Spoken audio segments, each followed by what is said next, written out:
Greetings, family. Welcome back. Today we're going to talk about lies that exist in our midst and we're not paying attention. So I call this Civi-LIE-zation. So we have to really ask the question, is it a civilization? Brother Sheikh Anta Diop wrote a book way in the past called Civilization or Barbarism. So it looks like we're living in a barbarous state right now.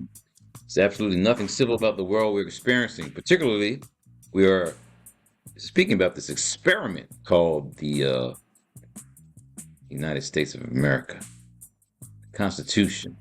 What is really going on? It looks like it's toilet paper because we're not being able to do what we need to do to exist properly. And if you even read the Constitution, in the last quarter of the 18th century, no nation in the world was governed with separated and divided powers, providing checks and balances on the exercise of authority by those who govern. And the checks and balances, the judicial, the legislative, and the executive branch, checks and balances. You know, right now we're being hoodwinked. The work of 55 wig-wearing white men of Philadelphia in 1787 was another step toward ending the concept of the divine right of kings. What do we have going on right now? Someone that wants to be a king in the United States. Thought we were trying to eradicate that. What was going on with that? Look, in every aspect of what's going on in our society right now, as I just said, the Constitution, law, what is really democracy, equality, justice. Do we really have justice when people are being, not taken care of properly with the legal system? You know, people talk about the shutdown. People said, like a joke, knock, knock, who's there? Epstein. Epstein who? Uh-oh, government shutdown. That's not justice. That's hiding from the truth. So history, all this is a lie. And we have to break this down for us to understand. Just even reading the Constitution, which I say is just now a piece of toilet paper. The First Amendment says, Congress shall make no law respecting an establishment of religion or prohibiting the free exercise thereof, or abridging the freedom of speech or of the press. And we know that's not being properly dealt with today because people don't have freedom of speech or the press, or the right of the people peaceably to assemble and to petition the government for a redress of grievances. You know, people are being taken advantage of, and people exploit that so-called Second Amendment, a well-regulated militia being necessary to the security of a free state. The right of the people to keep and bear arms shall not be infringed. Now, this is talking about a well-regulated militia. It wasn't really focused on just you individual rights to have in your house just to shoot anybody, but it was saying against a well-regulated militia. So we have to now put ourselves in position of saying we got to protect ourselves because someone believes in the Second Amendment. Even the Fifth Amendment about not being deprived of life, liberty, or property without due process of law. People are being extracted right now, taken and put into, makeshift alligator prisons. We must pay attention. And what? I pay taxes. I don't want my tax money going to places I don't support. 20 billion of our tax money went to Argentina, a place that has eradicated black people over the past centuries, gotten rid of black people because they don't want that in their environment. So that's not a place that's inclusive of all. They're having financial problems. So it is inexplicable, says Elizabeth Warren, that President Trump is propping up a foreign government while he shuts down our own and blaming it on Democrats. That's crazy. Trump promised America's first. He said that campaigning, but he's putting himself and his billionaire buddies first and sticking Americans with the bill. I don't want my money going to places that I don't support. So how does that even happen? And then the game is played because you got tariffs against China. But China, a major buyer of U.S. soybeans, halted purchases of the commodity in May in response to Trump's trade war. Then they got played. That is, the United States got played. But we're all being played. After Argentina temporarily scrapped export taxes on grains, China swooped in and bought tens of thousands of pounds of Argentine soybeans instead. That is crazy. You're giving $20 billion to some place to try to save them. You got a problem with China. China now goes get the soybeans from them. Who's getting stuck? We're getting stuck, people. Pay attention. What? January 6th was excluded as part of the Insurrection Act? I saw a whole bunch of people, specific kind of people, storming the Capitol. Insurrection. Hitting people, hurting people. Insurrection against the federal government. I saw it. So now you have this government currently saying the Insurrection Act of 1807 should be potentially revisited to be used. 1807, how many years ago that is? So this act, federal law that empowers the President of the United States to nationally deploy the U.S. military and to federalize the National Guard units of the individual states in specific circumstances, whatever that means, such as the suppression of civil disorder, of insurrection, and of armed rebellion against the federal government of the U.S. Nothing like that happened on January 6th in terms of instituting this Insurrection Act, because that's all it was. So we're being played. Constitution means nothing because it's like toilet paper. People aren't enacting things to help work this out. If you've ever read it, 1984, written in the 1940s by George Orwell, and that wasn't his real name. But do you believe that this person in Venezuela who just received a peace prize is now going to give that to Donald Trump? How does this even work? And what's going on with Venezuela? Look, Peace Prize winner has supported Trump's military actions in the Caribbean. That is this woman named Machado, who's now saying that she supports Trump. Whole different country, still South America. We just talked about Argentina.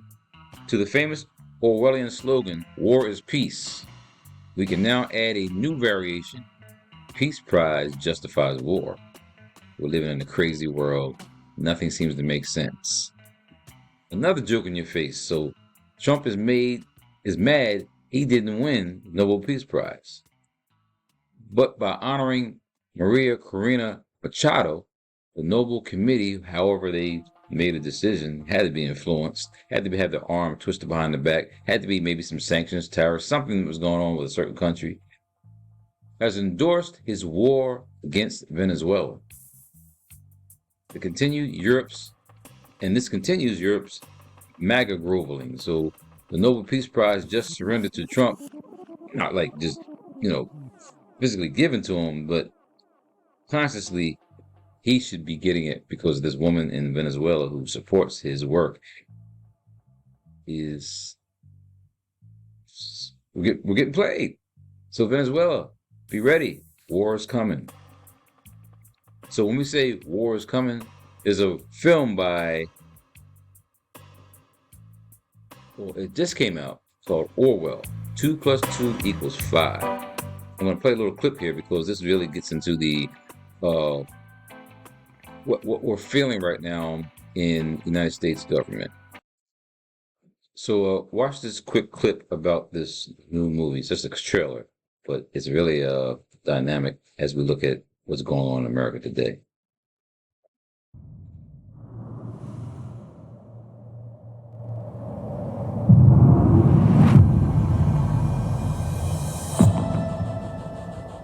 When I sit down to write a book, I write it because there is some lie that I want to expose. Again, how many fingers? My starting point is always a feeling of injustice.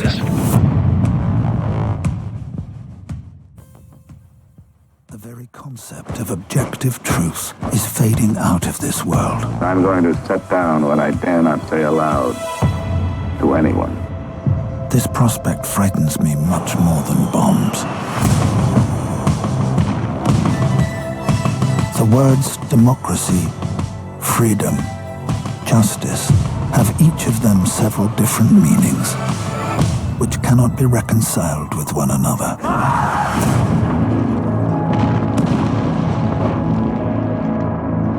political language is designed to make lies sound truthful. The love in the air, I've never seen anything like it. And murder respectable.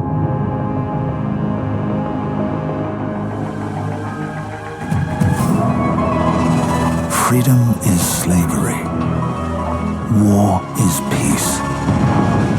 Ignorance is strength. Totalitarianism, if not fought against, could triumph anywhere.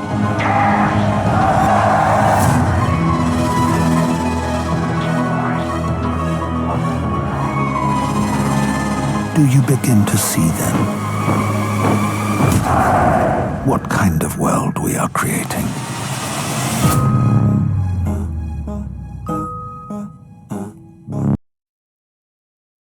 That 1984 is pretty critical right now. I even look at even my personal connections. I have a white colleague that I can no longer communicate with because they have drank the Kool-Aid, is focusing on anything that Trump is okay and right. There's nothing we can have a conversation about. So he believed in the alternative facts and the truth hyperbole that supported his, I would say, unconscious whiteness. Even though we're supposed to be friends, there's no way we can be friends if someone's supporting these activities that are creating disruption that could impact me and my existence. I had to cut that off as a friendship. Who controls the past ran the party slogan, controls the future. So basically, if you start making up things, you now can control how people are going to think in the future. Winston sank his arms into his sides and slowly refilled his lungs with air.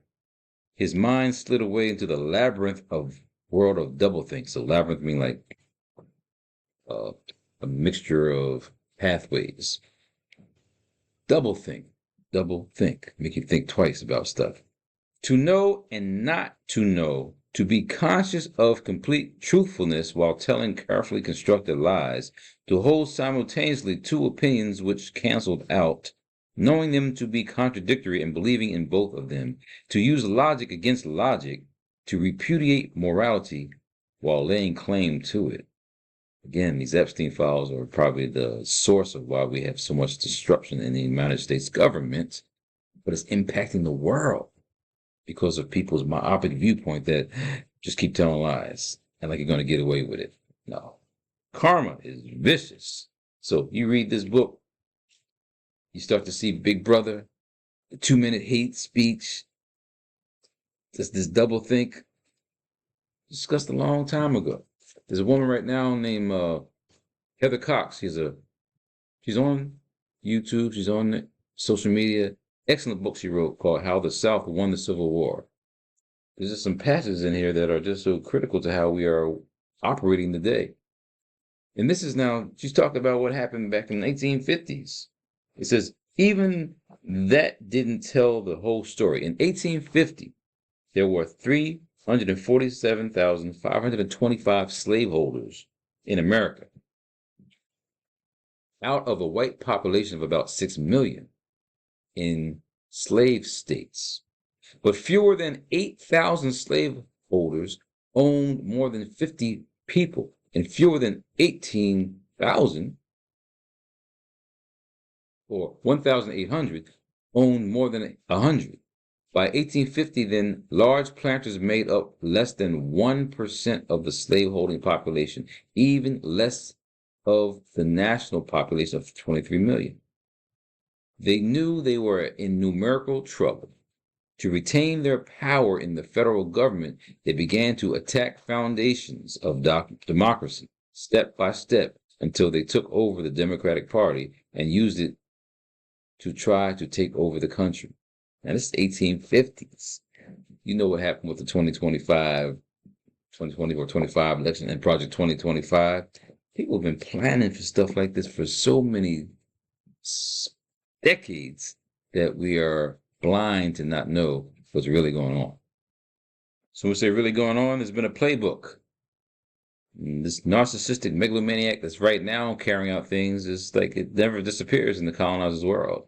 You can go back to the Congo and this Belgian named King Leopold II, what he did to African people. And he never went to Africa, but he destroyed the central part of Africa by controlling, taking, and pillaging resources. Cecil Rhodes, a British megalomaniac, narcissist, who was down in the southern part of Africa, named 2 countries after him, Northern Rhodesia and Southern Rhodesia.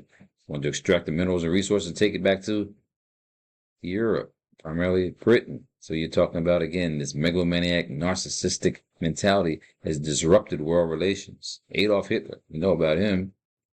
Some people know about him. Some people honor him and respect him. Adolf Hitler didn't even look like the so-called Aryan people that he was saying that were the greatest people, but Adolf Hitler was a narcissistic megalomaniac, disrupted the world and impacted how people dealt with one another. And now we got this guy named Donald Trump, who's now doing the same thing. It's almost like a playbook that comes over time. And the people who aren't paying attention to the playbook are the people who are going to continually be exploited. So that's the question. Who was the next? Who's the next megalomaniac coming? Who's the next? But guess what? They all die. They're all going to die. They're all going to be out and gone. So we have to prepare and plan to maybe not allow that to resurrect again. So we say happen again. People have studied this for years about how leaders operate. So The Prince by Niccolo Machiavelli. There's a part in here about fear. Chapter that he discussed about is it better to be feared than loved? Here's a question arises whether it is better to be loved than feared, or the reverse. The answer is, of course, that it would be best to be both loved and feared. But since the two rarely come together, anyone compelled to choose will find greater security in being feared than in being loved.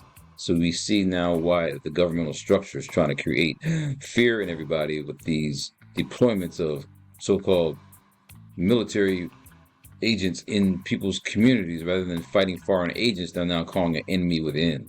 And the people that start believing that mess, minds wide shut, how the new fundamentalisms divide us. And that's why I'm saying basically you have to cut off those who, you know, they're not thinking right and openly because they're thinking about their whiteness before they think about global justice. Here's a part that the author is talking about. This is written by Gary Saul Morrison and Morton Shapiro. In Chapter 3 on politics, Arthur Kessler's Darkness at Noon illustrated how fanatics may eventually be done in by the very fanaticism they support. And Arthur Kessler, he wrote The 13th Tribe. You know, got the book up there, The 13th Tribe.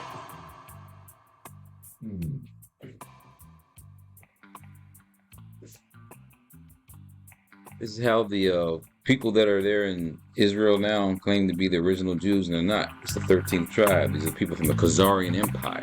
He's saying, as they're quoting Arthur Kessler's book, that fanatics may eventually be done in, that is what's going on right now in the government, because farmers voted for the Trump, but guess what? Now they're getting railroaded. Can't even sell them soybeans.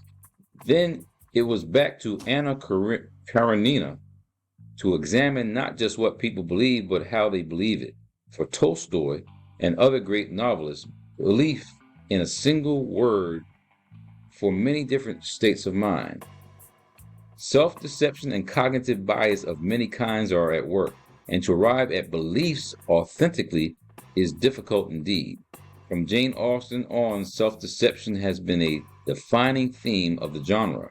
Pride and prejudice shape our perceptions. So these authors are really talking about how your minds are really wide shut. People can't think globally, but they're being manipulated. So pride and prejudice shape our perceptions. That's why I was saying people voted for their whiteness, weren't worried about justice for all. And when you think about that whiteness, I got this book called Black Spark, White Fire by Richard Poe, white journalist. I'm not saying that this is like the best book to be reading, but he's really diving into the black contributions. Did African explorers civilize ancient Europe? And it got the question mark there. So, you know, when you have those kind of books out, there's always a question. Did black people, were black people? When you know darn well they were. But he cites a particular author because they're really trying to question Afrocentric or African-centered information. and knowledge and scholars. So this guy named Arthur Schlesinger, who wrote a book called The Disuniting of America in 1991. In his 1991 book, Disuniting of America, Schlesinger charged that Afrocentrists were falsifying history. Instead of focusing on the many real achievements of Black people, he complains, they invented elaborate myths. So who's lying? Among these, Schlesinger wrote, was their persistent claim that Black Americans shared a common heritage with ancient Egypt. This is 1991 written. It's now 2025. Are people still believing that? That is believing that it's not true, that Black people in Africa could have been in Africa. They were like dark-skinned white people, whatever that means. The Afrocentrist case rests largely on the proposition that ancient Egypt was essentially a Black African country. Schlesinger observed, but was it really? Questioning mark. Schlesinger seemed to imply otherwise. However, he refrained from offering a clear opinion on the subject, pleading a lack of expertise in Egyptology. That's the crazy part about it. People haven't even been to Kemet and talking about it. American Lefkowitz wrote that book called Not Out of Africa. Hadn't even been to Africa. Went to Greece. You're expert on Greece, but you've never been down to the soil, to the hot place, because you know you can't deal with that hot sun. That's why you know they're Black people. Instead, Schlesinger quoted 4 scholars, two of whom denied that the Egyptians were Black, and 2 of whom said that they were a mixed population, whatever that meant. Egyptologist Miriam Lichtheim, Lichtheim, Miriam Lichtheim, took the hardest line, and she is an Israeli. She died in 2004. She started to think about who's controlling the knowledge and information, who's putting out those lies. This is what she says.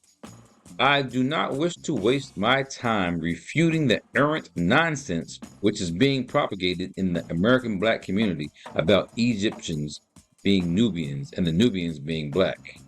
The Egyptians were not Nubians, and the original Nubians were not Black.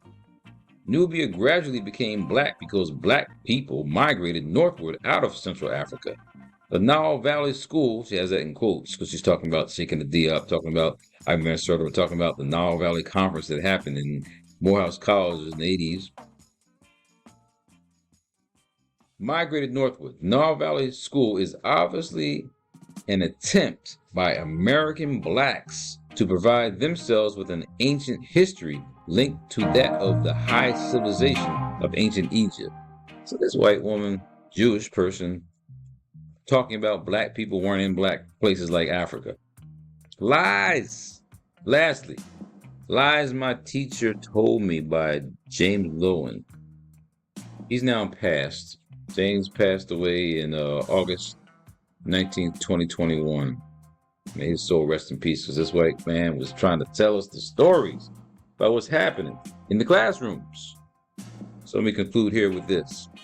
He says, which chapter is this? This chapter on why is history taught like this? It's chapter 11. Perhaps an upper class conspiracy is to blame. Upper class, talking about those white people running the government right now.